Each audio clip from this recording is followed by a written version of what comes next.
ഇന്ന് നമ്മൾ ഫ്രെയിം സെറ്റിങ്ങും കാര്യങ്ങളും ഒന്നും അല്ല കേട്ടോ കാണിക്കുന്നത്. ഇന്നൊരു മീഷോ അൺബോക്സിംഗ് ആണ്. നമ്മൾ കുറച്ച് പ്രോഡക്റ്റ്സ് ഒക്കെ ഓർഡർ ചെയ്തിട്ടുണ്ട്. അപ്പോൾ അതൊക്കെ വരുമ്പോൾ നമുക്ക് വഴിയെ കാണാം കേട്ടോ. ഈ പാക്കേജിൽ എന്താണെന്ന് എനിക്ക് നല്ലോണം അറിയാം. ഇന്നൊരു പ്രോഡക്റ്റ് ഉണ്ടെന്ന് അറിഞ്ഞപ്പോഴേ ഞാൻ മീഷോയിൽ തപ്പി എന്താണെന്ന് അറിയാൻ വേണ്ടിയിട്ട്. അപ്പോൾ ഇത് മാത്രമേ ഉണ്ടായിരുന്നുള്ളൂ ഔട്ട് ഓഫ് ഡെലിവറി. സാധാരണ ഈ ഡീറ്റെയിൽസ് ചുമ്മാ ഒട്ടിക്കലായിരുന്നു എന്നേ പതിവ്. മഴയായതുകൊണ്ടാണെന്ന് തോന്നുന്നു പ്ലാസ്റ്റിക് കവറിലൊക്കെ ഇട്ടിട്ടാണ് വന്നത്. അതൊക്കെ പറഞ്ഞിട്ട് എന്താ കാര്യം, പാക്കേജിൻ്റെ അവിടെ ഇവിടെയൊക്കെ തുളയാണെന്നേ, അതിലേക്കൂടെ ഒന്നും മഴവെള്ളം കയറൂല. അത് കുഴപ്പമില്ല, നമ്മുടെ സാധനത്തിനൊന്നും പറ്റാണ്ടിരുന്നാൽ മതി. എനിക്ക് പ്രോഡക്റ്റൊക്കെ വരുമ്പോൾ ഭയങ്കര എക്സൈറ്റ്മെൻ്റ് ആണെന്നേ. അതെങ്ങനെ ഉണ്ടാവുമെന്ന് ഓർത്തിട്ട്.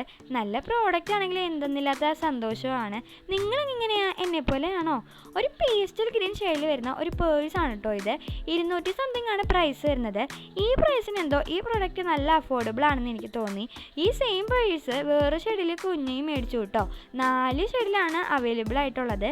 ഈ പേഴ്സ് നല്ലപോലെ എല്ലാം സ്റ്റോർ ചെയ്യുന്നുണ്ടെന്ന് എനിക്ക് തോന്നി. ബുന്ന് പറഞ്ഞിട്ട് ഇരിക്കുന്നില്ല കേട്ടോ. പിന്നെ കോയിൻസ് ഇടാനും വേണ്ടിയിട്ട് സെപ്പറേറ്റ് റോ ഇതിൻ്റെ പുറകിലുണ്ട്. അത് ഓപ്പൺ ചെയ്യേണ്ടത് എങ്ങനെയാണെന്നൊരു ഐഡിയ ഇല്ലായിരുന്നു. പിന്നെ എങ്ങനെയൊക്കെ ഞങ്ങൾ രണ്ടുകൂടി ഇരുന്ന് കണ്ടുപിടിച്ചു. ഈ പേഴ്സിൽ കാർഡ് വെക്കാനായാലും നോട്ട് വെക്കാനായാലും കോയിൻസ് ഇടാനായാലും സെപ്പറേറ്റ് റോ ഉണ്ട്. ഫോട്ടോ വെക്കാനും ഉണ്ട് കേട്ടോ.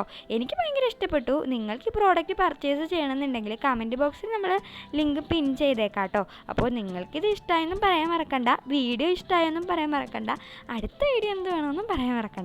അപ്പോൾ ഇഷ്ടപ്പെട്ടാൽ ലൈക്ക് ചെയ്യാനും സബ്സ്ക്രൈബ് ചെയ്യാനും ഷെയർ ചെയ്യാനും ഒന്നും മറക്കണ്ട. അപ്പോൾ അടുത്തൊരു വീഡിയോയിൽ കാണുന്നത് വരെ ബൈ ബൈ.